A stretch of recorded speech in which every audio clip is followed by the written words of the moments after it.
यूँ इसको। Hello friends, नमस्कार। आज मेरे साथ हैं Kartikeya Shukla, forest range officer.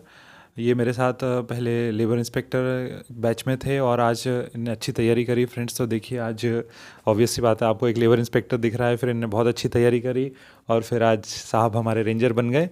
तो इनसे वही मैंने इंटरव्यू इसलिए लिया था, बच्चों की डिमांड थी कि सर रेंजर की पोस्ट के बारे में भी थोड़ा इंटरव्यू लीजिए।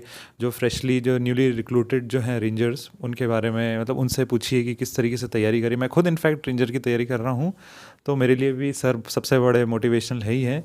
तो फटाफट हम इंटरव्यू शुरू करते हैं। तो सर से हम कुछ जो बच्चों की डिमांड पे जो क्वेश्चंस थे वो मैं पूछूंगा, तो सर उसके जवाब आप बिल्कुल सर देंगे। तो सर सबसे पहले आप ग्रेजुएशन स्ट्रीम के बारे में बताइए, आपका ग्रेजुएशन कहाँ से था, किस ब्रांच से की थी आपने?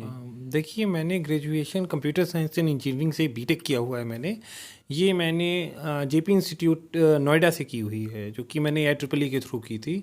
और मैं 2015-16 बैच में पास आउट हुआ हूँ। कंप्यूटर साइंस एंड इंजीनियरिंग मेरी स्ट्रीम रही है।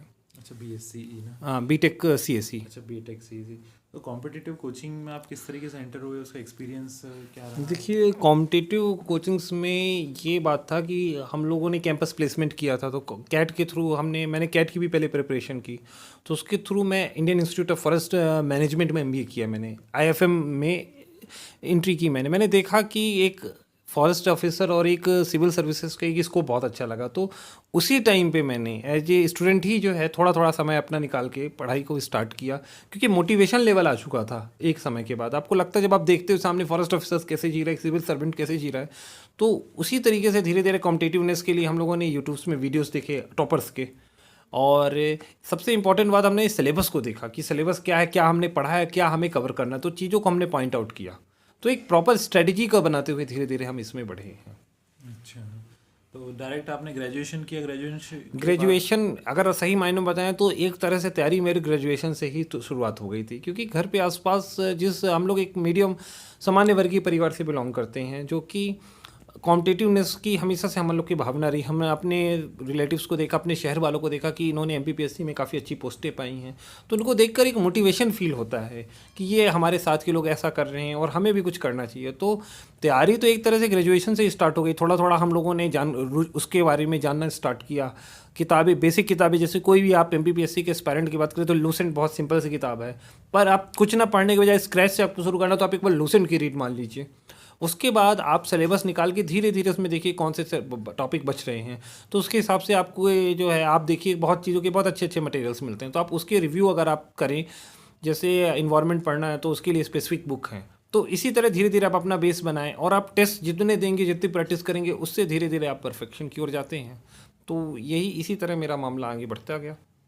अच्छा, और प्रिपरेशन की आपकी स्ट्रेटेजी क्या थी? आप एक दिन में सारे सब्जेक्ट पढ़ते थे कि कुछ कैसा? बिल्कुल नहीं। देखिए क्या होता था, मैं अपनी व्यक्तिगत बताना चाहता हूँ। प्रिपरेशन स्ट्रेटेजी होती है कि आप मेरा ये मानना है कि 100 में से अगर आप कोई पेपर देते हैं तो 70 क्वेश्चन सबसे बनते हैं, 30 क्वेश्चन नहीं बनते।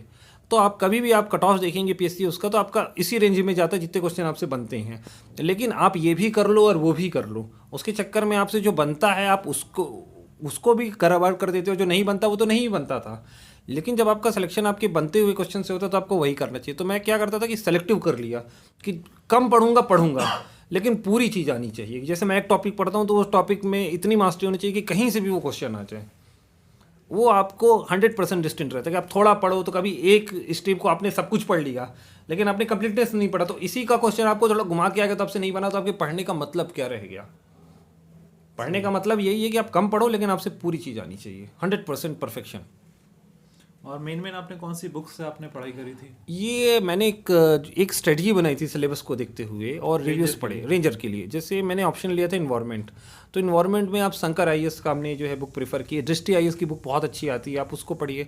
लेकिन बुक्स को आप सिर्फ एज ए एक रीड मारिए। मेन चीज़ कोई भी कॉम्पिटिशन को निकालने के लिए होती है प्रैक्टिस, कि आप कितने बार पढ़ोगे, ठीक है चीज़ें याद रहेंगी, लेकिन क्वेश्चन कई तरीके से घुमा के भी आ सकता है। कि आपकी थिंकिंग होनी चाहिए सब्जेक्ट पे। तो आप जितने प्रैक्टिस पेपर कर लीजिए, मॉक टेस्ट लीजिए, किसी का भी मॉक टेस्ट मिले। और उसके बाद आपसे कुछ नहीं आता है तो कोई बात नहीं, आप मॉक टेस्ट लीजिए, उसका पेपर कीजिए। आपने पढ़ा था लेकिन उसका इनकेस ऑप्शन नहीं आ रहा तो आप बुक से देखिए कि कहाँ आप मिस कर रहे हैं। तो उससे एक क्वेश्चन के नाम पे आपके 4 क्वेश्चन तैयार हुए, क्योंकि उसके चारों ऑप्शन को आपने एनालाइज किया, आपने अपनी थिंकिंग लाई, उसके बाद आपने बुक से एक बार चीज़ कंफर्म की। तो ये नॉलेज आपके लिए हमेशा के लिए होता गया। तो इंपॉर्टेंट थिंग है कि आप एक दो रेफरेंस बुक लीजिए, और most important thing is mock test and practice paper. Mock test and practice, mock test किसके, कुछ कौन सी सीरीज आपने कभी करी होगी?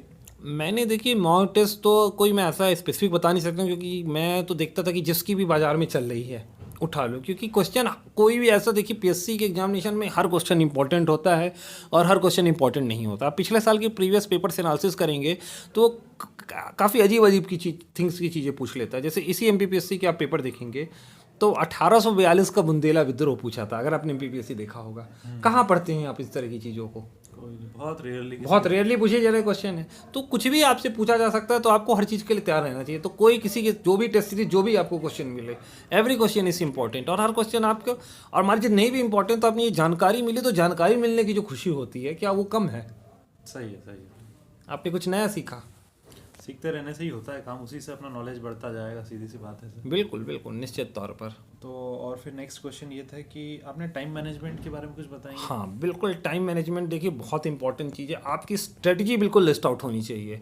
आप अगर आप पीएससी का मान लीजिए पेपर लिख रहे हैं, तो इन केस जैसे देखिए आपको 3 आवर्स होते हैं, ठीक है। मैं आपको रेंज ऑफ सर की भी बताता हूँ, पीएससी की बताता हूँ। तो 3 आवर्स में क्या करना होता है, आपको 56 क्वेश्चंस करने होते हैं। 15 3 मार्कर्स इन पे पार्ट 1 एंड पार्ट 2, तो 15 इंटू 2 इंटू 30 क्वेश्चन हुए।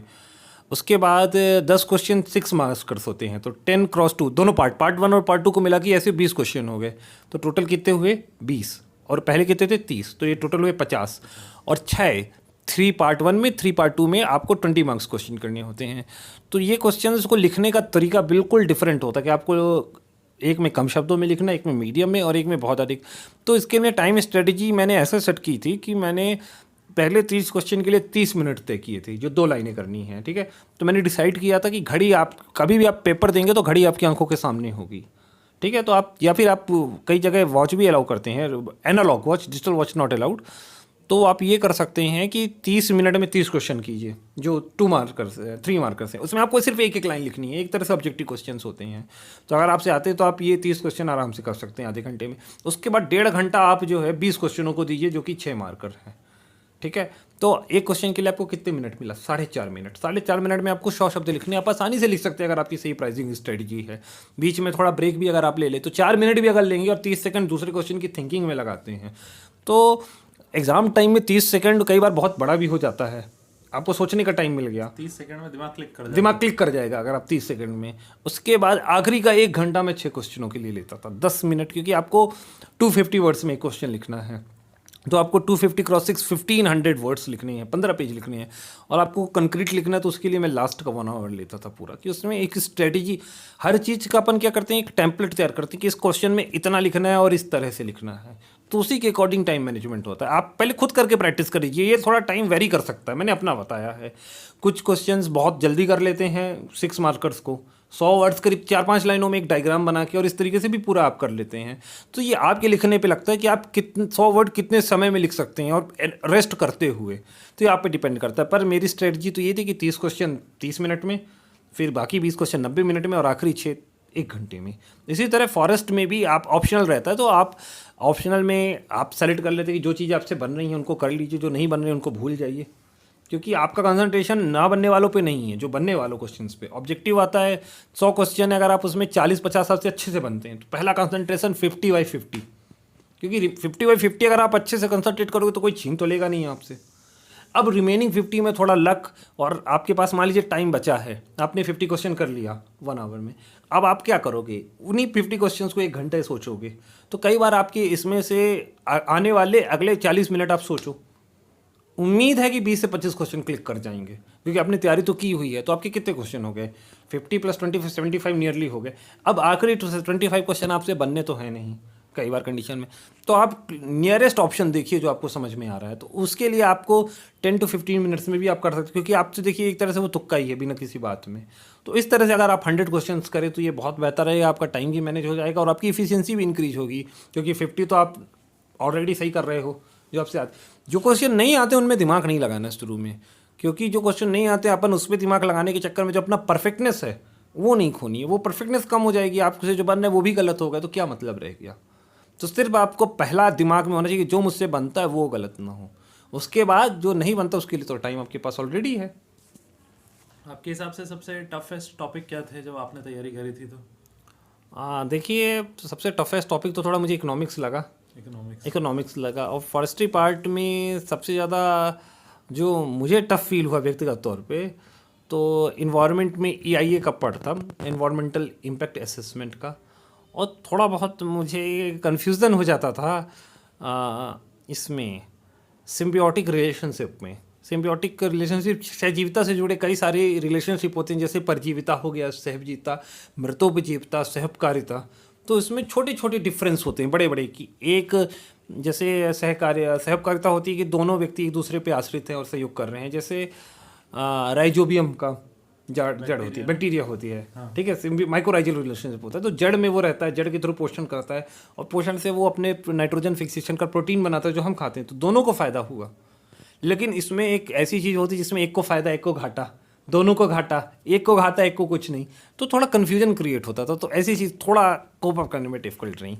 अच्छा, और आपने इंटरव्यू का एक्सपीरियंस बताइए आप शॉर्ट में। Interview is totally about strategy. आपको ये टारगेट आपका होना चाहिए कि इंटरव्यूअर आपसे वही क्वेश्चन पूछे जो आपने तैयार किए हैं। इंटरव्यू एक फ़्लो होती है कि आपके तरीके से होनी चाहिए। उसका सबसे इम्पॉर्टेंट तरीका ये होता है कि आप एक फॉर्म भरते हैं इंटरव्यू देने के लिए, उसमें आपकी बेसिक सारी डिटेल्स पूछी जाती है कि आपकी रुचियाँ क्या हैं, आपका ग्रेजुएशन क्या है। तो आप अब एक रुचियों का कॉलम इंटरेस्ट है, तो उसमें जानबूझ के कुछ ऐसा इंटरेस्टिंग डालिए जो सामने वाले को एक प्रिजम्पशन लीजिए कि आता होगा, और इस पर्टिकुलर लिखना है, आपको स्पेसिफिक लिखना। मैं एग्जांपल देता हूँ कि जैसे मुझे कविता लिखने पढ़ने का शौक़ है, मैं पढ़ता तो दिनकर को भी हूँ, मैं पढ़ता तो निराला का भी हूँ, लेकिन मैंने इंटरव्यू में लिखा था दुष्यंत कुमार की कविताएं। क्यों? क्योंकि मैंने अपना टॉपिक लिमिट कर दिया। अब उसने देखा कि दुष्यंत कुमार की कविताएं आप पढ़ते हैं, तो आपके ऊपर जितने भी क्वेश्चन ओरिएंटेड थे वो दुष्यंत कुमार से ओरिएंटेड थे। तो उन्होंने दुष्यंत कुमार कब पैदा हुए, उनका क्या नाम था, उनकी रचनाएं क्या थी, उनका फिल्मों में आया हुआ गाना क्या था, ठीक है, इस उनके द्वारा लिखी, उन्होंने ऐसा क्यों कहा, उसी पर आधारित मुझसे 20 क्वेश्चन पूछे गए। लेकिन मैं खुद चाहता था कि ये पूछे, तभी तो मैंने 20 क्वेश्चन लिखे हुए थे उसके। तो मैंने उसका 110% तैयार किया था कि एक भी क्वेश्चन पूछ ले। इसी तरह मैंने लिखा था इंडियन क्रिकेट, तो इंडियन क्रिकेट के पितामह किसे कहते हैं, इंडियन क्रिकेट का मक्का किसे कहते हैं, जैसे ईडन गार्डन्स के लिए हम यूज़ करते थे। इंडियन क्रिकेट के लॉन्गेस्ट सर्विंग कैप्टन कौन थे। तो इस तरह की चीज़ें हमने उनको पर्टिकुलर कर लिया। दूसरी चीज़, अगर आप किसी जॉब में रहते हो, उस जॉब प्रोफाइल के बारे में आपको पता होना बेहद इंपॉर्टेंट है। जैसे मैं आपको बताया था कि मैं लेबर इंस्पेक्टर था, तो मैंने लेबर इंस्पेक्टर बस नहीं लिखा था, ब्रैकेट में लिखा था नोडल ऑफिसर चाइल्ड लेबर। क्यों? क्योंकि मैं चाहता था कि जो इंटरव्यूअर है मुझसे चाइल्ड लेबर के ही क्वेश्चन पूछे। हमने क्या किया, वो चाहता तो मुझसे लेबर इंस्पेक्टर में बहुत सारी ग्रेजुएटी पूछ सकता था, बॉन्डेड लेबर पूछ सकता था, समान वेतन पूछ सकता था। जिस चीज़ में एक्सपर्ट है वही करना चाहिए ना, क्योंकि हम चाहते कि हम इंटरव्यू से चाहते हैं कि वो मुझसे वही चीज़ पूछे जो मुझसे आती है, ना कि वो अपने मन से पूछे, क्योंकि दुनिया बहुत विशाल है, वो हमसे कुछ भी पूछ सकता है। तो स्ट्रेटजी पहले ये कहती है इंटरव्यू की कि आप लिमिट कर दो, एक इंटरव्यूअर को एक लिमिटेड ऑप्शन प्रोवाइड करो, उसी ऑप्शन में वो आपसे क्वेश्चन पूछे। आपका इंटरव्यू अच्छा गया था ना? काफ़ी अच्छा गया था। मेरे बैच में जो मेरे साथ थे 15 का स्लॉट था, तो उस दिन मेरे हाईएस्ट मार्क्स थे। अच्छा, हाईएस्ट नंबर जी। अच्छा, और आप एक जैसे इंटरव्यू हो गया, इंटरव्यू के बाद रिजल्ट आया, उसके बीच में ज्वाइनिंग का टाइम का पीरियड टाइम कितना रहता था आपका? ये देखिए वेरी करता है समय से समय पे। जैसे जैसे रेंज ऑफिसर्स की क्या है, आपको मैं एक चीज़ बताना चाहूँगा, जितने भी लोग सुन रहे हैं, रेंजर्स ट्रेनिंग एक इंडिया की सबसे एलीट ट्रेनिंग होती है। सिर्फ इसकी ट्रेनिंग ही इतनी एलीट होती है कि आप 18 महीने में पूरा हिंदुस्तान घूमते हैं। हम लोगों ने श्रीनगर गए, जम्मू एंड कश्मीर गए, साउथ में बिल्कुल रामेश्वरम जहाँ पे भगवान राम का ब्रिज है, श्रीलंका बॉर्डर तक, ठीक है, हमने अंडमान निकोबार किया, लक्षद्वीप गए, हम इधर गुजरात में गए, इधर सिक्किम गए, काजीरंगा गए। हम लोगों ने पूरा इंडिया विजिट किया, जो कि सिर्फ रेंजर की ट्रेनिंग में ही पॉसिबल होता है। आप देख सकते हैं, आप हम लोग की नाथुला की जुड़ी फोटोज़ देख सकते हैं। सारे हम लोगों ने गुजरात के तट से लेके बंगाल तक के तट का एक पूरा यू शेप में चक्कर लगाया, जो कि खुद एक इनक्रेडिबल था। तो ट्रेनिंग के पहले ये हमारी ट्रेनिंग बहुत सारे एकेडमीज़ में होती हैं, एकेडमीज़ में सीट अलॉट होती हैं। जिस भी एकेडमी में सीट खाली होती है उसके अकॉर्डिंग आपको अलॉट हो जाती हैं। अगर जल्दी सीट खाली हैं तो आपको जल्दी मिल जाएंगी, लेट हैं तो लेट मिलेंगी। तो ये उस पर डिपेंड करता है। ट्रेनिंग के टाइम पे स्टाइपेंड मिलता है ना आपको? आपको स्टाइपेंड मिलता है। आपको स्टाइपेंड इन हैंड आपका आता है 44,950 रुपीज़। तो अभी भी जो इस साल जो भी आने वाली है आगामी टाइम पे, तो उसमें भी कुछ उसके आसपास ही रहेगा कुछ ना कुछ? आगे ही बढ़ने की उम्मीद है, कम नहीं, क्योंकि ये डीएफई होती है, डायरेक्टरेट ऑफ फॉरेस्ट एजुकेशन, वो डिसाइड करती है कि क्या आपको स्टाइपेंड मिलना है। स्टाइपेंड में आपका एक तरह से इनकम टैक्स भी नहीं लगता है, क्योंकि एक स्टाइपेंड का मतलब कि छात्रवृत्ति है, तो वो काफ़ी अच्छा होता है। और डीएफई लगातार अच्छी सुविधाएं प्रदान करती है रेंज अफसर को, क्योंकि अब आपको पता होना चाहिए कि ये राज्य वन सेवा के अंतर्गत आती है सर्विस, एसएफएस सर्विस है आपकी, क्लास 2 है, गेजेटेड है, तो आपकी सुविधाएं इंक्रीज ही हो रही हैं, कम नहीं होंगी। और मेडिकल चेकअप क्या हुआ था इसमें से? मेडिकल चेकअप इसका एक बहुत इंटरेस्टिंग पार्ट होता है कि आपको मेंस के बाद आपका पहले मेडिकल एग्जामिनेशन होता है, तो उसमें आपको 25 किलोमीटर्स करने होते हैं 4 आवर्स में। इसे 25 किलोमीटर पैदल चल कहते हैं हिंदी में, लेकिन ज़रूरी नहीं है, आप रन करके भी करो। आपका एम है कि आपको 4 घंटे में 25 किलोमीटर करने हैं। भाग भी सकते हैं? भाग भी सकते हैं, ये आपके ऊपर है। आपको बस ये प्रूफ करना है कि आप 4 घंटे में 25 किलोमीटर तय कर सकते हैं। उसका अगर आप ये परीक्षा प्रवीण होते हैं तो अगले दिन आपकी एक फुल बॉडी चेकअप होता है कंप्लीट, जिसमें आपकी आई से लेके हर पार्ट्स को चेक किया जाता है, कोई डिफिशिएंसी तो नहीं है आपकी। एक मिनिमम आई का स्टैंडर्ड चाहिए होता है कि आपकी इतने से ज़्यादा आपकी आई साइट वीक नहीं होनी चाहिए। आपकी हाइट स्पेसिफिकेशन होता है, गर्ल्स के लिए 5 फीट है मेरे मुताबिक, और बॉयज़ के लिए 5 फीट 6 इंचेस हैं। इससे लेस हाइट नहीं होनी चाहिए, कलर ब्लाइंडनेस नहीं होना चाहिए। और चेस्ट एक्सपेंशन एक चीज़ होती है, जैसे पहले मेरे को चेक करना पड़ेगा लेटेस्ट क्या है, पर वैसे 79 और 84 होता था मेन के लिए। 79 84 का मतलब ये हो गया कि आपकी बिना एक्सपेंड किए जो आपका चेस्ट है, बिना फुलाए हुए, फुलाए तो बिना फुलाए हुए 79 मिनिमम होना चाहिए, और फुलाने के बाद 84 होना चाहिए। कई लोग एक्सपेंड नहीं कर पाते हैं, तो उसका भी अगर आप तरीके से आप एक्सपेंड करेंगे तो आप 5 सेंटीमीटर तो फुला ही सकते हैं। तो ये सारी योग्यताएं आपकी होनी ज़रूरी हैं। अगर आप ये योग्यताएं पार करते हैं तो फिर आप इंटरव्यू के लिए एलिजिबल होंगे। अगर इनमें से आपने कोई भी चीज़ या वॉक टेस्ट जो फिजिकल कहते हैं, या मेडिकल, इन दोनों में आप किसी में भी अगर आप पास नहीं हुए तो आप इंटरव्यू के लिए प्रोसीड नहीं करेंगे। अच्छा, और आपका ट्रेनिंग 2 साल की हुई थी? 18 महीने 18 महीने ट्रेनिंग हुई थी। ट्रेनिंग मैं आपको इसलिए स्पेसिफिक आपने छोटा ही आंसर दूंगा, पर मैं ये बताना चाहूँगा कि दुनिया का सबसे मतलब आपकी लाइफ का बेस्ट पार्ट होता है ट्रेनिंग। आप 18 महीने में आपको इतनी ऐसी ट्रेनिंग मिलेंगी जो बहुत खुश नसीबों को मिलती हैं। आप पूरा भारत घूमेंगे, पूरा भारत दर्शन करेंगे। उसके अतिरिक्त आपको कमांडो ट्रेनिंग होगी आपकी, आप वेपन्स की ट्रेनिंग करेंगे, हर तरह के वेपन्स सीखेंगे। उसके अलावा आपकी एक इंजीनियर्स की ट्रेनिंग होगी, जिसमें आप सर्वेइंग और बेसिक इंजीनियरिंग के सारे प्रिंसिपल सीखेंगे। आप इकोलॉजिकल सेंसेस करेंगे, आपको एकेडमिक चीज़ें पढ़ाई जाएंगी, और एक हॉस्टल जैसा माहौल होता है ट्रेनिंग में भी। आप एक फिर से एक अपना जो कॉलेज लाइफ है आप वो भी जी सकते हैं। तो ज़िंदगी का जिसे कहते हैं, मेरे लिए तो व्यक्तिगत तौर पे एक बहुत शानदार अनुभव था 18 महीना। और मैं आने वाले एस्पायरेंट को कहना चाहता हूँ कि आप बाकी किसी चीज़ के लिए भी ना करें तो आप ट्रेनिंग के लिए भी इस जॉब को निकालने की कोशिश करें, क्योंकि आप हमारे साथियों की फेसबुक में आप फ़ोटोज़ देख सकते हैं कि आपको कोई नाथुला दर्रे पे कोई दिख रहा है, कोई लद्दाख पे आपको दिखेगा, कोई गुजरात के समुद्र में आपको कोई अंडमान निकोबार में स्कूबा डाइविंग करते मिल जाएगा। तो आपको बहुत अच्छे एक्सपीरियंस होने हैं, मैं आपको बता रहा हूँ। सिर्फ आप ट्रेनिंग को देख कर ही आप मोटिवेट होंगे, और जॉब बहुत अच्छी है, रियली आप मन लगा के आप तैयारी करें। और सर एक बार आप जॉब प्रोफाइल के बारे में बताइए, आपकी जॉब प्रोफाइल रेंजर करता क्या क्या है? और देखिए, रेंज ऑफिसर जो है, इसको हिंदी में जब प्रभार में होता है तो इसे कहते हैं वन परिक्षेत्र अधिकारी, और नॉर्मली एक वन क्षेत्रपाल होता है। ये मध्य प्रदेश शासन की द्वितीय श्रेणी, जैसे आप क्लास 2 ऑफिसर होता है, एक राजपत्रित अधिकारी होता है, गेस्टेड ऑफिसर होता है, ठीक है। इसका जॉब होता है वन, सबसे बेसिक और प्राइमरी जॉब है वनों की रक्षा।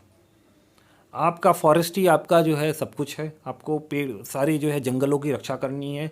जंगलों की रक्षा यानी वन्य प्राणियों की रक्षा। बहुत सारे वन्य प्राणियों, किसी प्रकार का आपको शिकार से हर तरह की जिसमें रोक लगानी है।